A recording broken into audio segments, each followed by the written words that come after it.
Eh bien, bon matin tout le monde, j'espère que ça va bien. Bienvenue à ce Café Céleste numéro 67, man, ça avance, avec le gars ici, avec Nathalie qui est pas loin, dans la chambre à Gatineau de l'hôtel, je me souviens plus, Holiday Inn Express, et qui nous dit, le café maintenant, je m'excuse, c'est à l'envers.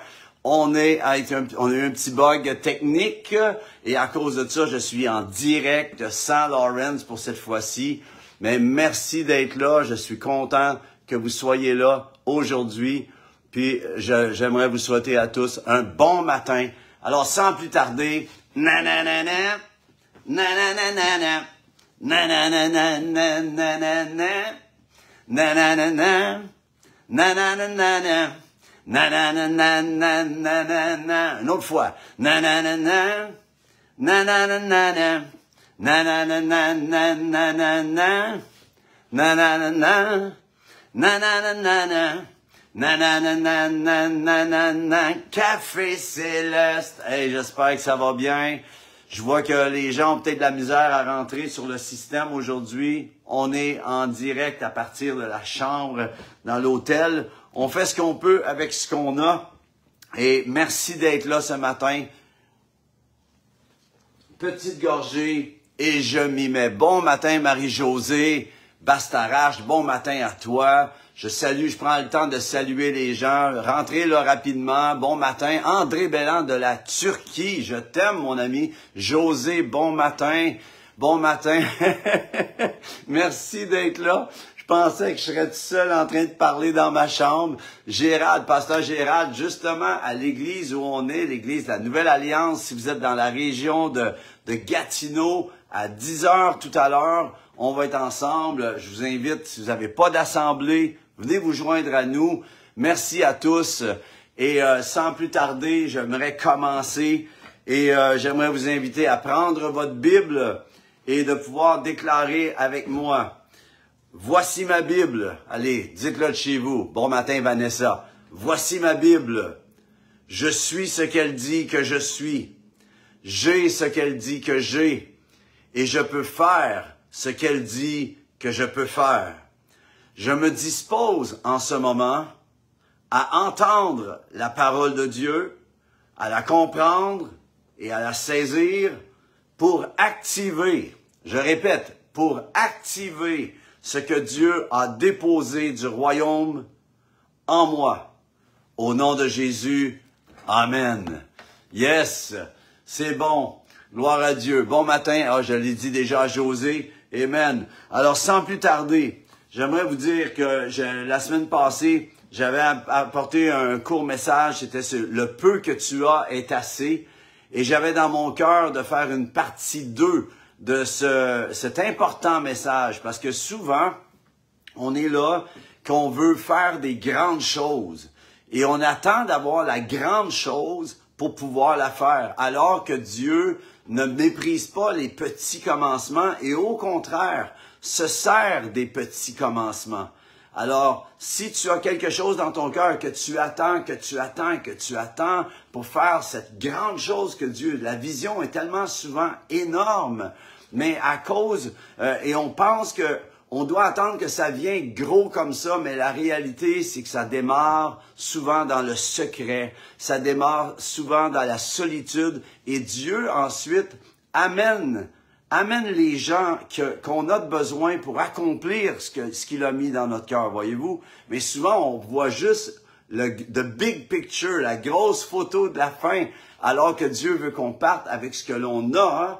Bon matin, Nancy. Allô à Donald et à David. Je pensais à vous justement ce matin. J'espère que vous allez bien. Amen. Et souvent, on démarre puis on veut tout de suite la grande chose. Mais je veux vous démontrer par la parole que le peu que tu as en ce moment est assez pour enclencher. Ça ne veut pas dire que le peu que tu as est assez pour pouvoir accomplir ce que tu as à accomplir. Mais tu as assez pour activer ce que Dieu veut que tu accomplisses plus tard. Est-ce que ça fait du sens avec vous? Amen. Alors, le peu que tu as est assez, partie 2. Et la semaine passée, je vous parlais de Moïse. voyez-vous, que Moïse, qui avec le peu de terrestre en main qu'il avait, un seul bâton, il avait juste un bâton, et avec ce bâton, il a été capable de se présenter devant un pharaon dans le palais et de pouvoir tenir tête à tout un pays, au roi qui était là et au pays. Voyez-vous, avec un seul bâton, il a ouvert la mer Rouge et il a été capable de faire des exploits extraordinaires. La semaine passée, ce qu'on parlait, c'était qu'avec son bâton était devenu un serpent et son bâton à lui, avalait les bâtons des magiciens qui imitaient justement ce miracle-là.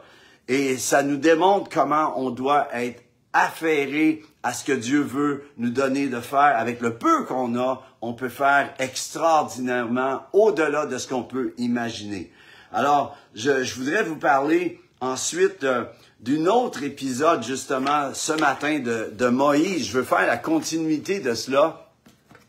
Puis, Nancy me dit, on était en ligne, mais pas au bon endroit. Mais c'est pas grave. C'est bon, vous êtes là. On est content, Nancy. Amen. Alors, j'aimerais vous inviter, si vous voulez, vu que Lawrence n'est pas là, parce qu'on a eu un problème avec StreamYard. Alors, j'aimerais vous inviter à prendre votre Bible dans Exode chapitre 17. Et je vais vous lire le récit, l'épisode, justement, de Moïse qui combat Amalek. On connaît tous cette histoire-là. On connaît tous l'histoire de Moïse contre Amalek. Et dans Exode 17, ça dit au verset 8, Exode 17, verset 8 à 16, on va lire ensemble. Je vais prendre le temps de le lire parce que c'est important ici d'avoir la précision de la parole. J'aimerais vous dire que dans les temps que nous sommes maintenant, il est important, vital, de lire la parole avec précision. De pas essayer de twister la parole, on peut l'amener des fois à la façon Reader's Digest, on l'amène rapidement. Mais si on veut aller vraiment dans la précision, Dieu va nous amener ses précisions. OK? Puis, donc, Exode 17, verset 8, dit « Amalek vint combattre Israël à Réphidim. Alors Moïse dit à Josué, « Choisis-nous des hommes demain, choisis-nous des hommes, sors et combat Amalek. Demain, je me tiendrai sur le sommet de la colline, la verge de Dieu dans ma main, le bâton de Dieu dans ma main. » Josué fit ce que lui avait dit Moïse pour combattre Amalek. Et Moïse, Aaron et Hur montèrent au sommet de la colline. Lorsque Moïse élevait sa main, Israël était le plus fort. Et lorsqu'il baissait sa main, Amalek était le plus fort. On connaît tous cette histoire-là. Les mains de Moïse étant fatiguées, ils prirent une pierre qu'ils placèrent sous lui et il s'assit dessus. Aaron et Hur soutenaient ses mains l'un d'un côté, l'autre de l'autre, et ses mains restèrent fermes jusqu'au coucher du soleil. Pensez à ça, les bras dans les airs pendant toute une journée. Tu as besoin d'aide. Et Josué vainquit Amalek et son peuple au tranchant de l'épée. L'Éternel dit à Moïse, « Écris cela dans un livre pour que le souvenir s'en conserve et déclare à Josué que j'effacerai la mémoire d'Amalek de dessous les cieux. » Et Moïse, c'est écrit verset 15, « Moïse bâtit un autel et lui donna pour nom l'Éternel ma bannière. » Il dit, « Parce que la main a été... » C'est important de s'arrêter ici sur le verset 16, OK? Il dit, « Parce que la main a été levée sur le trône de l'Éternel, il y aura guerre de l'Éternel contre Amalek de génération en génération. » Amen. Que Dieu bénisse sa parole ce matin. Et j'aimerais vous dire, ce qui était venu dans mon cœur ici, OK? C'est qu'on entend souvent Yahweh Nissi, l'Éternel ma bannière. L'Éternel en fait mon étendard. J'aime bien le nom de l'église à Judith et Stéphane dans la région de Dolbeau, où c'est écrit, où ils ont appelé leur église l'étendard. C'est probablement basé sur cette révélation qui était vraiment une révélation de puissance. L'Éternel, ma bannière, l'Éternel, mon étendard, mon drapeau, mon insigne, mon crest que je porte partout où je vais. Et là, on connaît l'histoire. Amalek, qui sont des géants en passant, des géants qui sont plutôt laids. Ces géants-là, il y avait 6 doigts par main et par pied, au pied. Il y avait 6 doigts. Voyez-vous, c'était des gros géants. Et ils viennent combattre le peuple de Dieu. Et j'avais l'explication au départ de l'Éternel, ma bannière, c'est que comme Israël se dresse, se lève pour faire face aux Amalécites qui venaient contre eux, ils l'ont fait en se plaçant sous le leadership, la directive du grand général et le parfait protecteur. J'aimerais savoir, est-ce que ta vie en ce moment est sous le leadership dans tous les départements de ta vie du grand général et du grand protecteur? Si c'est un des signes de le savoir, c'est si tu as la paix dans ta situation, si tu es en paix et non pas en angoisse. Si tu vis dans l'angoisse en ce moment, dans un département de ta vie, ou dans l'inquiétude, dans un département de ta vie, c'est que tu dois maintenant amener l'Éternel, ta bannière, dans ce département.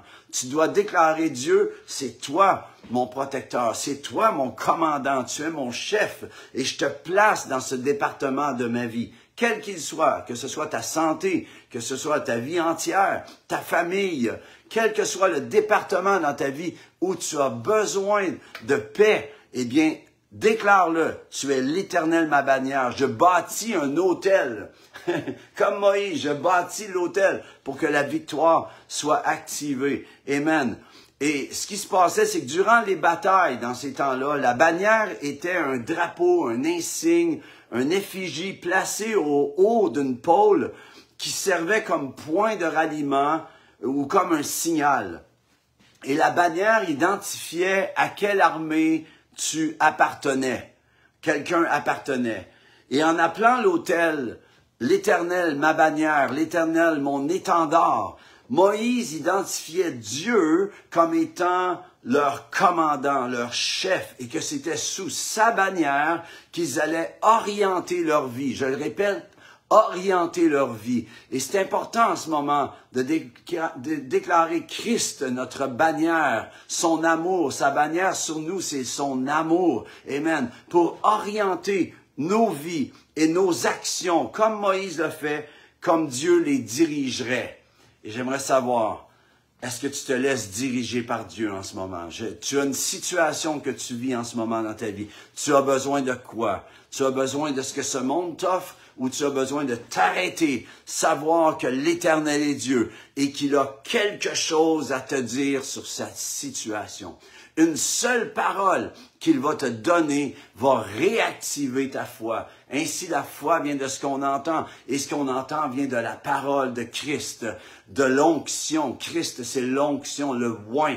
La parole de l'onction que tu as besoin. Et aujourd'hui, dans toutes les situations que tu vis, en ce moment, tu as besoin juste que Christ, le Seigneur, le Roi des rois, le Seigneur des seigneurs, parle sur ta vie, te donne un encouragement, te dise, voici, tu es dans telle situation, voici, le Saint-Esprit va te dire quoi faire, quoi ne plus faire peut-être. Et c'est là que tu vas aller chercher les victoires contre les géants de ta vie. Amen. Nathalie, il va falloir que tu me dises combien de temps il me reste. Mais Nathalie, elle me dit, continue. Puis elle fait ça de même. Continue. Amen. On a du fun. Gloire à Dieu. Maintenant, j'aimerais vous dire, le texte qu'on vient de lire, c'est tellement intéressant. En passant, c'est fou, hein, parce que Amalek se présente avec une foule, avec une armée contre le peuple de Dieu, qui ne sont pas armés. C'est pas des soldats, c'est des anciens esclaves. Alors, ils ne sont pas dans une situation pour se battre. Mais pensez-vous, lorsque c'est arrivé, pensez-vous que Moïse dit au départ, et il dit à Josué, il dit, Choisis-nous des hommes, sors et combat Amalek. Demain, je me tiendrai sur le sommet de la colline, la verge de Dieu, le bâton de Dieu dans ma main. Josué, puis là c'est écrit, ça prenait de la foi, pas à peu près. Josué fit ce que lui avait dit Moïse pour combattre Amalek. C'est certain que pour Moïse de dire, je vais aller sur la montagne, puis je vais lever le bâton, mais pensez à Josué, que c'est lui qui est dans l'échiquier, c'est lui le fou du roi qui s'en va en oblique pour aller faire face à cette armée. Pensez comment c'était. Et il n'avait pas encore combattu de cette façon-là. Et là, Moïse, lui, j'ai une question pour vous. Première des choses, Amalek, c'est des géants. Ils sont plus gros qu'eux. Pensez-vous que Moïse a pas cherché la face de l'Éternel avant de s'engager dans un tel combat? Je suis convaincu, puis je vais vous démontrer par les textes qui suivent, que Moïse a entendu, non seulement a entendu de Dieu, mais a vu de Dieu ce qui s'est passé. Et qu'est-ce qu'il a fait, en fait, le geste qu'il a fait. Il l'a pas fait juste comme ça, parce qu'il l'a fait comme ça. Il l'a fait parce qu'il l'a vu de la part de l'Éternel. Il était en telle connexion. Et vous allez voir comment c'est encourageant ce que Christ est venu établir par son merveilleux royaume. Il est venu établir ça dans nos cœurs de la même façon que Moïse, mais plus encore en la résurrection de Jésus lui-même. Amen. C'est tellement encourageant. Alors, voyez-vous, on connaît l'histoire. Josué s'en va là et on connaît l'histoire. Moïse, il monte sur la montagne. Il commence à tenir son bâton, et quand le bâton et sa main est dans les airs, eh bien, ce qui se passe, c'est que c'est le peuple de Dieu qui est en train de vaincre. Et on connaît l'histoire, lorsqu'il commence à baisser, c'est Amalek qui commence à être plus fort. Et là, je m'imagine Moïse qui commence avec sa droite, puis à un moment donné, ben, il est fatigué, ça, il prend la gauche, puis à un moment donné, il prend la droite, puis à un moment donné, il n'y a plus de force. Et là, Hur et Aaron, ils allument. Ils vont chercher, ils réussissent à amener une grosse roche. Je ne sais pas comment ils ont fait ça. Ils ont amené une grosse roche, ils l'ont assis. Puis là, ils ont levé ses bras, les deux. Et les deux ont tenu son bras. Ils devaient passer le bâton d'un à l'autre à un moment donné. Je ne sais pas comment il fonctionnait, c'est un peu... on va l'imager, là. Mais ils l'ont tenu, ils ont soutenu les bras de Moïse pour le reste de cette journée-là. Ils ont été avec lui dans le combat. Et là, à cause de cela, Josué a été capable de vaincre l'ennemi. On voit ici la puissance de l'unité dans le leadership, de l'unité dans la dimension de ce que l'on reçoit. On démarre seul, mais Dieu nous amène les bonnes personnes pour nous soutenir, ou nous établit, nous, pour soutenir la personne qui tient le bâton de leadership.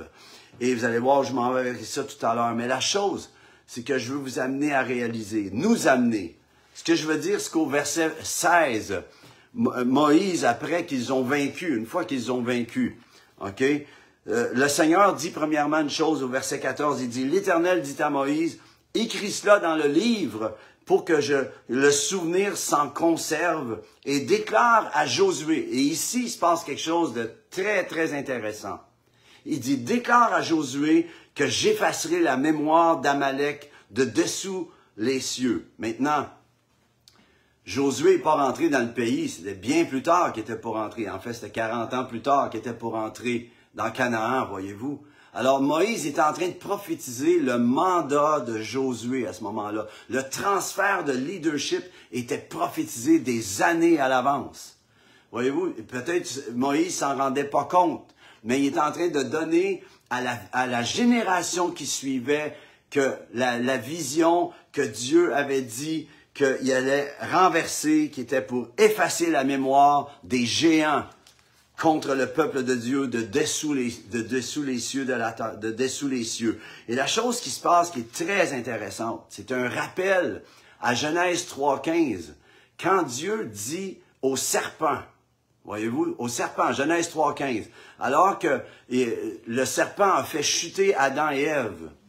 Alors, qu'est-ce qu'il dit au serpent? Il dit, je mettrai inimitié entre toi et la femme, entre ta postérité, la postérité du serpent qui sont en fait ces géants-là, ces Amalek. Il me reste 10 minutes, mais c'est bon, merci ma femme.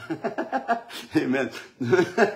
On voit pas le timing, je m'excuse. Donc, entre ta postérité et sa postérité. Donc, l'ennemi a une postérité qui le sert sur la terre, voyez-vous. Mais Dieu promet quelque chose. Il dit entre ta postérité et sa postérité. Celle-ci t'écrasera la tête. La postérité qui va sortir de la femme va écraser la tête de l'ennemi et tu lui blesseras le talon. Et on le sait, c'était l'annonce du Messie dès la chute d'Adam et Ève. Mais Dieu ici est en train d'amener au travers Moïse à Josué qui doit continuer ce combat et que quand il va arriver, qu'est-ce que Josué a fait quand il est arrivé dans le pays promis en Canaan? La première chose qu'il a fait, c'était de renverser ces géants-là. C'était son combat de renverser, c'était Josué contre les géants. Voyez-vous? C'est vraiment intéressant l'annonce prophétique qui est là. Maintenant, ensuite, Moïse bâtit un autel et c'est là que je veux amener parce que je veux vous amener qu'est-ce qui est extraordinaire. C'est comme un flash que Dieu m'a donné en lisant cela. Mais Moïse bâtit un autel et lui donne le nom Yahweh, l'Éternel, ma bannière, l'Éternel, mon étendard. J'aimerais savoir, est-ce que l'Éternel est ton étendard en ce moment?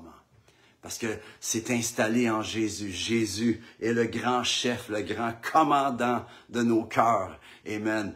Et il est là, alors qu'on le déclare, on laisse installer le drapeau planté dans notre cœur pour pouvoir représenter le Seigneur avec son étendard sur nos cœurs. Amen. Et il dit ensuite, alors qu'il dit l'Éternel ma bannière, c'est ce qu'il dit en mettant, en construisant cet autel. Il installe, voyez-vous, sur la terre. C'était jamais fait avant, là. C'était du jamais vu. Il installe une dimension du ciel. Alors qu'il bâtit cet autel et qu'il déclare l'Éternel, ma bannière. C'est installé sur la terre, voyez-vous. À partir que Moïse déclare cela sur la terre, il y a un feu nouveau qui vient de s'installer, que Dieu s'est révélé comme étant l'Éternel, ma bannière. Et voici ce qui se passe. Le verset 16 nous révèle qu'est-ce qui s'est passé pour que Moïse fasse cela. Okay? Parce que Moïse, il n'a pas juste dit « Ah, je vais aller sur la montagne, je vais lever mon bras comme ça, puis parce que ça me tente, ou parce que... » Non, il a reçu une instruction qu'il a vue. Et je le démontre ici par le verset 16. Il dit « L'Éternel, ma bannière », en construisant l'autel, et il dit ensuite, verset 16, lisez ça avec moi, c'est absolument renversant. « Parce que la main a été levée sur le trône de l'Éternel. » Il y aura guerre de l'Éternel, de Yahweh, contre Amalek, de génération en génération. Et là, ici, j'aimerais vous amener, on a presque terminé, mais ça nous démontre ici que qu'est-ce que Moïse a fait, c'est qu'il l'avait vu avant le combat. Voyez-vous, c'est pas juste après. Il a reçu instruction, il a vu ce qui se passait dans la dimension du ciel, il a vu l'Éternel qui levait sur la main. Et à cause de cela, il montait sur la montagne et c'est ce qu'il a dit à Josué. Je vais monter sur la montagne et je vais être avec mon bâton. Et lorsqu'il a levé le bras vers l'Éternel, eh bien, qu'est-ce qui s'est passé? Le peuple de Dieu était plus fort. Parce que Dieu, dans le ciel, avait levé sa main sur cette situation. Ce que tu as besoin en ce moment, dans ta situation, c'est que Dieu dresse sa main, lève sa droite puissante, sa droite triomphante, qui est Jésus, le roi des rois, qui dresse sa droite triomphante sur ta situation. Et je m'accorde avec toi aujourd'hui pour que le Seigneur renverse les géants qui sont contre toi, renverse les adversités, que tu puisses prendre autorité avec justement ce que Dieu t'a donné comme promesse, les précieuses promesses de l'Éternel. Ça fait-tu du sens avec vous? Si ça fait du sens, faites-moi un petit thumbs up un matin. Parce que la main de l'Éternel a été levée sur le trône de l'Éternel, il y aura guerre de l'Éternel contre Amalek, de génération en génération. Et j'aimerais vous dire qu'en Jésus, Jésus est venu accomplir ce grand combat. Et par sa résurrection, on peut marcher de victoire en victoire, de gloire en gloire, de feu en feu, de révélation en révélation. Amen. Alors, il me reste juste quelques instants, mais j'aimerais juste vous partager. Tu te dis, mais comment je peux appliquer ça aujourd'hui dans ma vie? Jésus nous l'a donné la clé ici. Parce que qu'est-ce que Moïse... Vous savez, c'est écrit dans Jean 5 et dans Jean 8. Merci Nathalie, il me reste 5 minutes. J'ai ma timer avec moi. Mais dans Jean 5 et dans Jean 8, il y a 2 textes intéressants. Vous irez les lire. Je ne les ai pas dans mon cœur. Par cœur, je vous amène ça comme ça, là. Mais dans Jean, l'évangile de Jean au chapitre 5, Jésus dit que tout ce qu'il a entendu, il le dit du Père. Tout ce qu'il a entendu du Père, il le répète, il dit. Et tout ce qu'il a vu dans Jean 8, où c'est inverse, là, Jean 8, il dit que tout ce qu'il voit faire du Père, il le fait aussi. Et c'est cette dimension que Moïse avait déjà catchée, avait déjà saisie, voyez-vous. En fait, ce que Jésus est venu amener, installer dans le cœur de ceux et celles qui croient, c'est la même chose que Moïse avait reçue. C'est tellement extraordinaire la dimension de la résurrection dans nos vies, la dimension du royaume de Dieu quand on sait comment l'opérer. Je ne sais pas si vous avez vu, ben certainement on a entendu parler, mais on a entendu la fameuse l'ouragan Fiona qui passait. Je ne sais pas si vous êtes resté silencieux devant ça, ou vous avez élevé un mot de prière. Mais moi, quand j'ai entendu cette dimension-là, j'ai dit, on va prier, mais on va déclarer. Puis j'ai pris autorité dans l'esprit. J'ai déclaré, dans le nom de Jésus, j'étais dans mon bureau, je déclare que cet ouragan qui est annonce numéro 3, drop, descende. Et j'ai entendu que ça avait descendu numéro 1, catégorie 1. Je suis convaincu que je suis pas le seul à avoir prié comme ça. Puis quand il arrive une adversité, c'est pas de dire « Ah, ça s'en vient », c'est de se dresser, de prendre autorité, de parler sur cette tempête, de parler sur l'ouragan, de parler sur la tornade qui voudrait s'installer. Parle sur les situations de ta vie alors que tu reçois de Dieu. Et j'aimerais vous dire, le Seigneur veut nous amener dans cette dimension où on est des changeurs de météo, on est des changeurs de géographie. Amen. J'avais été aux États-Unis et il y avait un Américain qui riait de nous autres, les Canadiens. Il disait, à vous autres, les Canadiens, il dit, nous, c'est notre emblème, c'est un aigle, et vous êtes des castors. J'avais dit, ah oui, eh bien drôle. J'aimerais vous dire, amenez une gang de castors dans votre région, puis votre géographie va changer. Il va y avoir des lacs partout qui vont s'installer. Et c'est ça la dimension que tu as saisie, qui tu es, et va avec qui tu es et ce que tu as entre les mains. Alors, je termine avec ceci. Matthieu 18, Jésus dit, ce que vous liez sur la terre sera lié dans les cieux. Voyez-vous?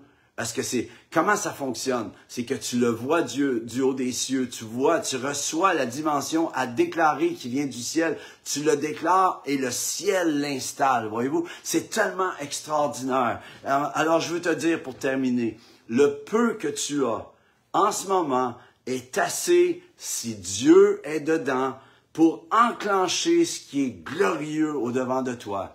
Et la beauté de cela, c'est que tu vas démarrer parfois seul, mais avec le peu que tu as, Dieu va commencer à activer la dimension du royaume au travers ta vie, dans ta famille, dans tes finances, dans tes situations, la santé. Il y en a certains d'entre vous, vous avez besoin de guérison. Je veux m'accorder avec vous. Et ceux et celles qui êtes en santé, j'aimerais que vous vous mettiez d'accord avec moi. Pour ceux qui ont besoin de prière, pour la santé, vous avez besoin de recouvrer la santé.